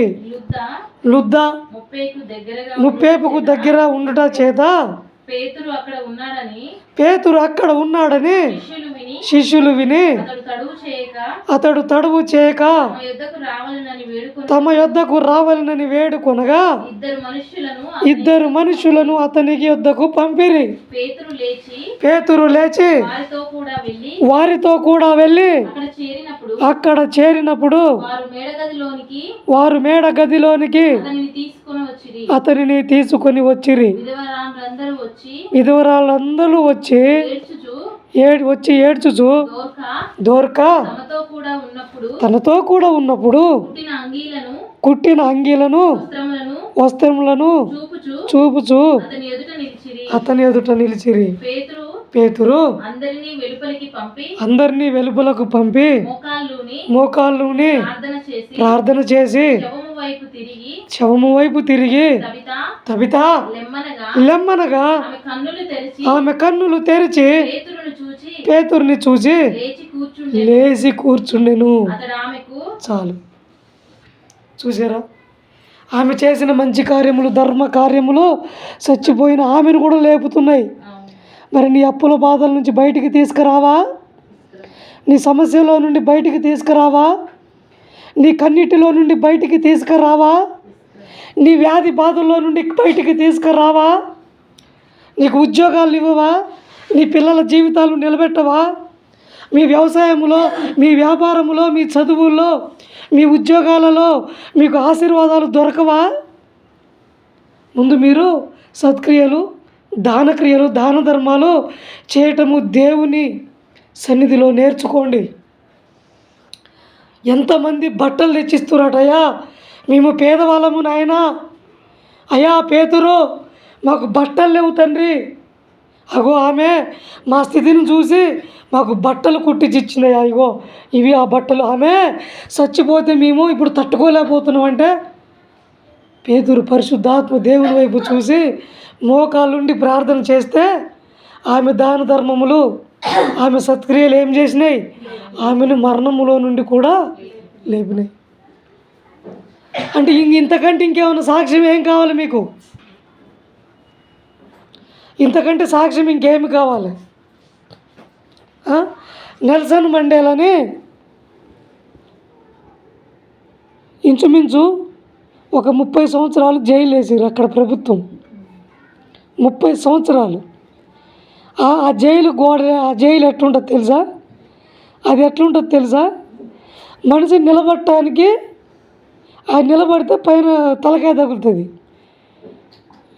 నిలబడటానికి లేదు, వంగటమే పైనగా. కూర్చుంటే కూర్చో, లేకుంటే వంగు. ఎన్ని సంవత్సరాలు? 20 సంవత్సరాల పైన. 20 సంవత్సరాల పైన ఆ చిన్న గుడిసె, దాంట్లో ఫ్యాన్ లేదు, ఏసీ లేదు, కూలర్ లేదు. ఎందుకు చెప్తుంది ఇది? ఎస్లీ అంటుంది, ఫ్యాన్ ఏమో అంటుంది. అందుకే చెప్తున్నా, నాకు ఇష్టమైన నాయకుడు నెల్సన్ మండేలా. నెల్సన్ మండేలా ఇట్లా చెయ్యి ఎత్తి పిడికిలు ఎత్తితే నేను అట్లా చూస్తా ఆయన ఇమేజ్ని, ఫోటోని. నాకు ఇష్టం నెల్సన్ మండే. ఆయన ఆ 20 సంవత్సరాలు ఆ జైల్లో ఉండి చదివి చాలా గొప్ప వ్యక్తి అయిండు. ఆయన ఎక్కడైతే ఆయన జైలుకు పోయిండో అదే దేశానికి మళ్ళీ దేశాధ్యక్షుడు అయిండు లాస్ట్కి. ఆయన నేర్చుకున్న చదువు, ఆయన జ్ఞానము అంతకు నడిపించింది. నాకు ప్రపంచంలో ఇష్టమైన నాయకుడు ఎవరంటే నెల్సన్ మండేలా. ఇప్పటికీ నా ఫేస్బుక్లో ఆయన బొమ్మ ఉంటుంది, ఇప్పటికీ ఉంటుంది. నాకు అసలు ఆయన పేరు వింటేనే నా నరాలు, నా వెంట్రుకలు నిట్టబొడుస్తాయి. అట్లా ఉంటుంది నాకు ఆయన చరిత్ర నేను ఎప్పుడు చదువుకుంటూ ఉంటా ఖాళీ సమయాలలో. నాకు ఇష్టమైన నాయకుడు. కాబట్టి ఈ విధంగా మనము కూడా సత్క్రియలు చేయాల్సిన వారమై ఉన్నాము. 5 నిమిషాలు ఫ్యాన్ లేకుంటే ఏం కాదు. మహానుభావులు మేధావులందరూ అట్లనే హింసించబడరు నీలాగా. ఓకేనా? ఇప్పుడు ఈమె 1 సంవత్సరం పాటు సిద్ధపడాలి. రెండోది భోజన పదార్థాలు. ఏమిటి? ఆమె కావలసిన సమస్తమును ఏగేనే సమకూర్చాలి భోజన పదార్థాలు. అయితే సమయం తక్కువ ఉంది కాబట్టి ఇక్కడ భోజన పదార్థాలంటే శారీరకమైన ఆహార పదార్థాలు ఉన్నవి బైబిల్ ప్రకారంగా, ఆత్మీయ ఆహార పదార్థాలు కూడా ఉన్నవి కదా. దేవుడు ఏం చెప్తుండంటే, సంఘములో చేర్చబడ్డ నువ్వు నిన్ను పోషించే బాధ్యత నాది. రాసి పెట్టుకోండి. ఎట్లా బ్రతకాలని ఆలోచిస్తుర్రంటే దేవుని ఎట్లా విడిచిపెట్టి పోవాలని ఆలోచించారని అర్థం. సంఘంలో కూర్చొని నేను ఎట్ట బతకాలి, నేను ఎట్ట పోషించబడాలి అనే ప్రశ్న రావద్దిగా. దేవుడు చూసుకుంటాడు అంతా. ఆయన నీ ఇంటి పెద్ద బిడ్డ. ఎవరు? కానీ నీ హృదయానికి నువ్వు చెప్పగలగాలి ఈ మాట. నీ బిడ్డ నీ అప్పు తీర్చడా? ఎంత సర్వశక్తిమంతుడు! లోకాన్ని తలకిందులు చేయగల దేవుడు నీ దేవుడు. నీ దేవుడు ఎవరు? నీకు సమస్తముని మాట చేత సమకూర్చగలవాడు. సంఘంలో చేర్చబడ్డ నువ్వు ఇంక నేను ఎట్ట బ్రతకాలి, ఇంక నేనేమైపోవాలి, నేను ఎట్లా బ్రతకాలి, నాకున్న సమస్యలు ఎట్ట తీరిపోవాలి, నా అప్పులు ఎట్ట తీరిపోవాలి, ఈ ప్రశ్నలు రావద్దు. ఈ ప్రశ్నలు వస్తే నువ్వు అసలు రావద్దు, చర్చికి రావద్దు, సంఘంలో కూడా చేర్చబడద్దు. దేవుడు చెప్తుండు, నిన్ను పోషించే బాధ్యత నాది. నిన్ను పోషించే బాధ్యత నాది. దేవుడు చెప్తుండు, పక్షులు విత్తవు, నాటవు, కోయవు, కూర్చుకొనవు కదా. అయినా వాటిని పోషిస్తున్న నేను ఆ వాటికంటే అతి శ్రేష్ఠులైన మిమ్ములను నేను పోషించనా? మరి మీరు ఎందుకు భయపడుతురు, ఎందుకు బాధపడుతురు? ఎట్లా బ్రతకాలని మీరు బాధపడద్దు. ఎందుకంటే నువ్వు ఎప్పుడైతే సంఘంలో చేర్చబడ్డావో, ఎప్పుడైతే సంఘంలోకి దేవుడు నిన్ను ఆహ్వానించిండో, ఆ రోజు నుండి నీ జీవితమే ఆయన జీవితం. నీ బాధలు ఆయన బాధలు, నీ కష్టాలు ఆయన కష్టాలు, నీ నిందలు ఆయన నిందలు, నీ అవమానాలు ఆయనకు చెందినవి, నీ సమస్తము ఆయనకు చెందినవి. ఇప్పుడు నువ్వు ఇక్కడ నీ ఆత్మీయ అందాన్ని పెంచుకుంటూ ఉంటూ నీకు కావాల్సిన సమస్త పోషణ, ఆహార పోషణ దేవుడు చూసుకుంటాడు. ఇంకెప్పుడు నెల తర్వాత నేను అప్పెట్లా, నేను రెంట్ ఎట్ట కట్టాలి, పాల బిల్లు ఎట్ట కట్టాలి అని ఆలోచించొద్దు. అది మీరు మర్చిపోవాలి. నీ కొడుకు నెలకి నీకు జీతం పంపినట్టు దేవుడు ఆ టయానికి అది సమకూరుస్తాడు. దేవుడు ఒక కటాను కరువు, 3 సంవత్సరాల కరువులో ఎలీషాని ఎట్ట పోషించిండు? కాకుల చేత రొట్టెలు పంపిస్తున్నాడు. ఉత్త కాకులే కాదు, మాంసం, రొట్టెలు తినడానికి మాంసమును, మళ్ళా కాకులు ఆ రొట్టెలను, ఆ మాంసమును ఎక్కడి నుంచి తెస్తుర్రో ఏలియాకి కూడా తెలియదు. అసలు ఎవరికి తెలియదు. ఇది మెరాకిలు. దేశం మొత్తం కరువుతోటి అల్లాడిపోతుంది. కానీ అలాంటి కరువులో ఏదో బ్రతకడానికి 1 రొట్టె 2 రొట్టెలు కాదు, ప్రతిరోజు మాంసంతో రొట్టెలు వస్తున్నాయి. మరి నీకు రావా? నీకు కరువు వస్తుందా? మరి నీకు ఈ నమ్మకమే కలగట్లే కదా. ముందు ఈ నమ్మకం నీకుంటే నీకు సమస్తం జరుగుతుంది. 2 సమయాలు 17:6. 2 సమయాలు 17:6.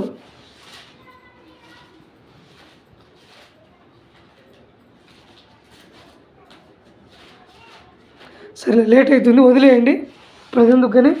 ఈ విధంగా జరుగుతున్నప్పుడు ఆనాడు ఐగుప్తుని వదిలిపెట్టిన ఇజ్రాయెల్ ప్రజలు 40 సంవత్సరాలు అడవుల్లో నుండి ప్రయాణం చేశారు. నిజానికి పని చేసుకుంటే బ్రతకడమే కష్టం. ఒక రోజంతా పని చేసి బ్రతకడమే కష్టం. మరి ప్రయాణం చేసిన వానికి భోజనం ఎట్ట వెళ్ళాలి? అడవిలో ఏముంటుంది? నువ్వు ప్రయాణమే చేయి, నువ్వు నడుచుకుంటా కాలినడక ప్రయాణం చేసి మరి నీకు యాని చూస్తా తిండి మరి ఎవరు పోషించరు? మరి నువ్వెందుకు భయపడుతున్నావు? నేను ఎట్లా పోషించబడాలని మరి నువ్వెందుకు భయపడుతున్నావు? కాబట్టి మూడోది సహవాసం. సహవాసం ఏంటిది? సహవాసము. ఒకసారి చూసుకుందామా? ఎస్తేరు గ్రంథము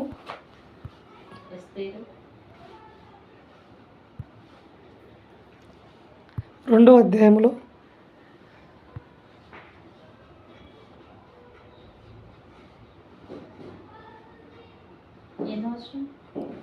9వ వచనం అక్క.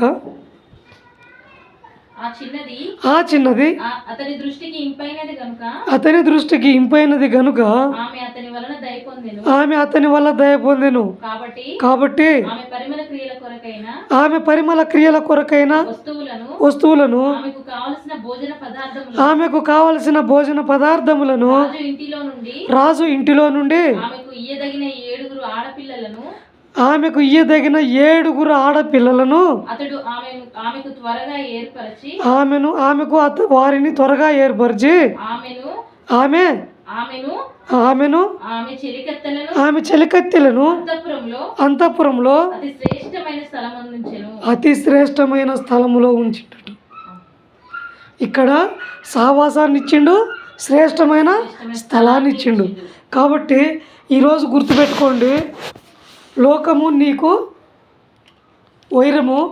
లోకములో నువ్వు వెతుక్కున్నా నీకు స్నేహితులు దొరకరు. పరిశుద్ధాత్మ దేవుడు ఎవరినైతే నీ కోసం ఏర్పాటు చేసిండో వారిని గుర్తించాలి, వారికి ఒక వాళ్ళకి ఒక విలువ ఇవ్వాలి. పరిశుద్ధాత్మ దేవుడు సంఘములో ఎవరినైతే నీకు పరిచయం చేసిండో వాళ్ళే నీ కోసం నియమించబడ్డ స్నేహితులు. ఇప్పుడు ఈ ఎస్తేరు రాణి ఎవరితో సహవాసం చేయాలంటే ఈ 7 స్త్రీలతోటి, ఆ కన్యకలతోటి ఈమె ఉండాలి. ఆ కన్యకల్ని పరిశుద్ధాత్మ దేవుడే నియమించిండు. మనకు కూడా దేవుడు ఒక సహవాసాన్ని నియమిస్తాడు. లోకం మొత్తం మంది అనిపోతే నువ్వు దేవుని బిడ్డవే కాదు. ఇప్పుడు నువ్వు లోకములో లేదు, నీకు లోకంతో కట్ అయిపోయింది, మళ్ళీ లోకంకి పోతుంటే కుదరదు. ఎందుకు? దేవుడు నిన్ను ఉన్నతమైన స్థలంలో పెట్టిండు. ఆ ఉన్నతమైన స్థలంలో నీ కోసము కొంతమందిని ఏర్పాటు చేసిండు. వాళ్ళతోటే నీ జీవితము, వాళ్ళతోటే నీ సహవాసము, వాళ్ళతోటే నీ జీవిత పయనము. అందుకోసమే వాక్యము చెబుతుంది, దేవుడు నీ కోసం ఏర్పాటు చేయబడ్డా వారిని నువ్వు ఎప్పటికీ విడిచిపెట్టుకోవద్దు. వారిని విడిచిపెట్టుకుంటే సంఘాన్ని విడిచిపెట్టినట్టే, సంఘాన్ని విడిచిపెడితే దేవుణ్ణి విడిచిపెట్టినట్టే. అప్పుడు నువ్వు పరిశుద్ధాత్మ దేవునికి ఇష్టముగా మారకపోతే దేవుడు నీకు ఇవేవి ఇవ్వడు. సహవాసాన్ని ఇవ్వడు, సంఘాన్ని ఇవ్వడు, పరిశుద్ధమైన స్థలమునివ్వడు, ఆత్మీయ సౌందర్యంనివ్వడు, నువ్వు చేయడానికి నీకేమి ఇవ్వడు. అందుకని వాక్యం చెప్తుంది 1 యోహాను 3:1-3.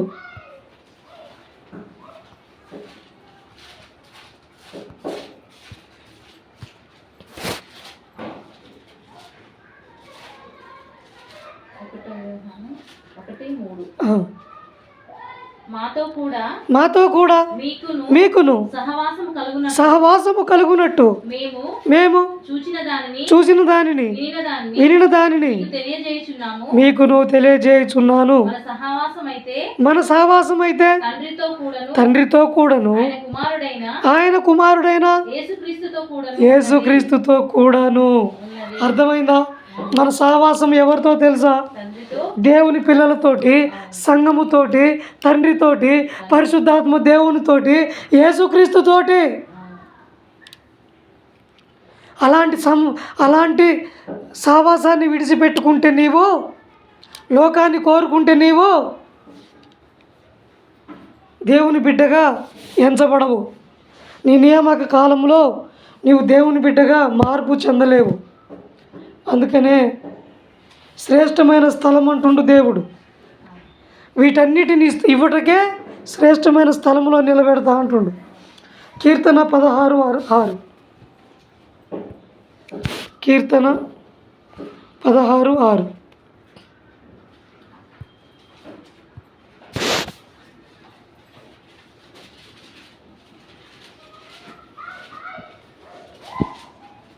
కీర్తనలు 16:6.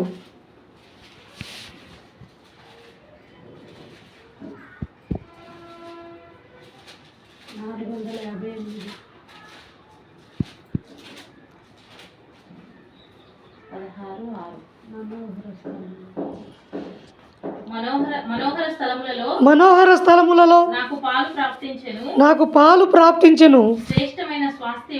శ్రేష్టమైన స్వాస్థ్యము నాకు కలిగెను. చాలు. అంటే సంఘం ఏంటంటే మనోహరమైన స్థలం. సంఘమే. సంఘం నువ్వు ఎంత ఇష్టపడాలంటే ఈ భూమి మీద ఇంకొక స్థలము లేదు అలాంటిది భూమి మీదనే లేదు. ఎందుకో తెలుసా?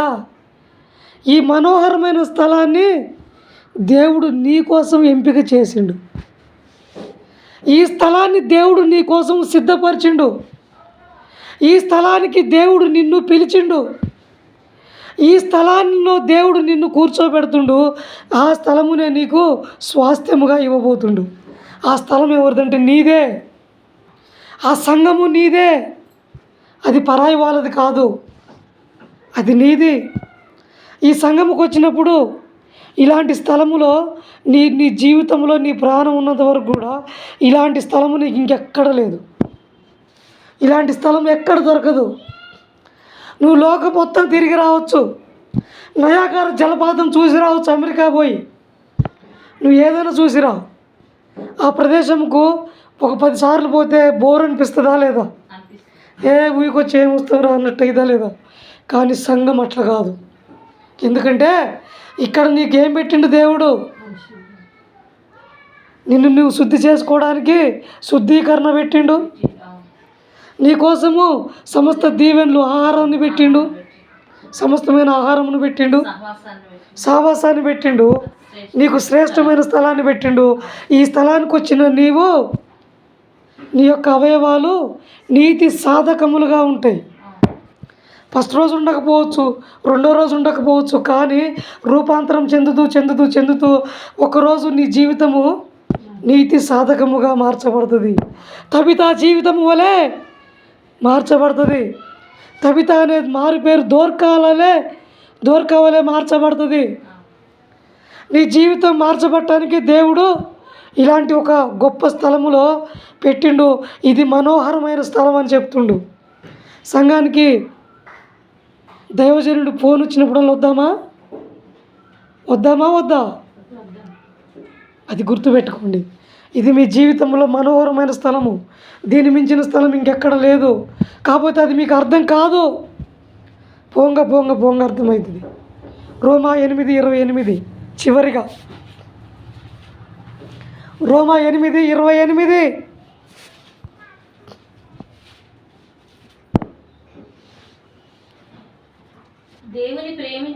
దేవుణ్ణి ప్రేమించు వారికి అనగా ఆయన సంకల్పము చొప్పున పిలువబడిన వారికి మేలు కలుగుటకై సమస్తమును సమకూడి జరుగుచున్నవని ఎరుగుదుము. అబ్బాబాబా, దేవా నీకే స్తోత్రం నాయన.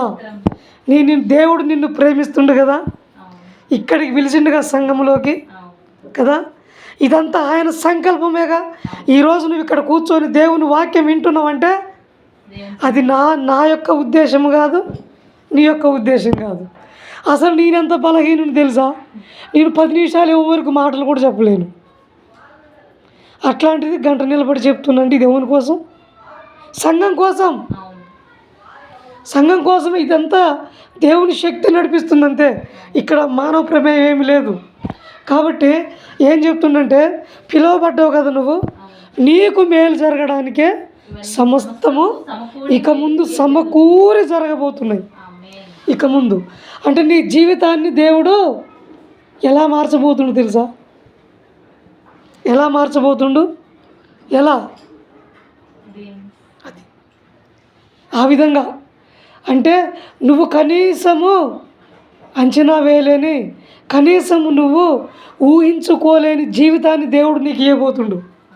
ఆ జీవితమే ఇదంతా. శ్రేష్టమైన స్థలము, గొప్ప సహవాసము, ఒక చక్కని భోజన పదార్థాలు, ఒక పరిమళ వస్తువులు, సుగంధ ద్రవ్యములు. నీ జీవితాన్నే సుగంధముగా మార్చబోతుండట. అనేక జనులకు సుగంధముగా, ఒక అందమైన సుగంధమైన జీవితముగా మార్చబోతుండట. కాబట్టి మనందరము దేవుని సన్నిధికి వచ్చిన మనందరము దేవునికి రుణపడి ఉన్నాము. కానీ ఇలాంటి సన్నిధిని మనము ఎప్పుడూ విడిచిపెట్టొద్దు. దేవుని వాక్యము చేత నిత్యము కట్టబడుతూ ఉండాలి. కాబట్టి ఒక దేవజనుడు గొప్పగా దేవుణ్ణి పొగుడుతుండు. ఎలా పొగుడుతుండంటే మహా అద్భుతంగా పొగుడుతుండు. కన్నీటితో విత్తనములు ఎదజల్లుమా,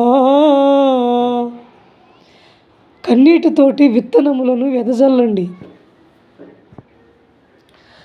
ఆనంద బాష్పాలతో పంటను కోయుమా, పనలను కూర్చుమా.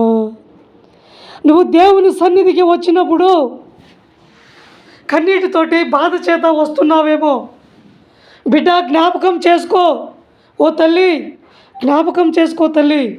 కన్నీటితోటే నువ్వు దేవుని సన్నిధిలోకి వస్తున్నావేమో, కానీ అమ్మా నీ వచ్చిన స్థలము నీకు తెలవకపోవచ్చు. అది దేవుని చేత నియమించబడ్డ అత్యంత ప్రశస్తమైన ఉన్నతమైన స్థలము. ఈ స్థలములోకి వచ్చిన నీ జీవితము దేవుడు మార్చబోతున్నాడు. నీ జీవితాన్ని గొప్పగా మార్చబోతున్నాడు. ఈ విషయాన్ని దృష్టిలో పెట్టుకొని ఈ స్థలాన్ని విడిచిపెట్టక ఇష్టపడుతూ నిత్యము దేవుని సన్నిధిలోకి పరిగెత్తుతూ రావాలని, దేవుని సన్నిధిలో మీరంతా దేవుని కార్యాలు చూస్తూ దేవుడిచ్చే ఆశీర్వాదాలు పొందుకోవాలని నజరేయుడైన యేసుక్రీస్తు నామములో అడుగుతున్నాను. సమయము కాలాతీతమైంది కాబట్టి ప్రార్థన చేసుకుందాం.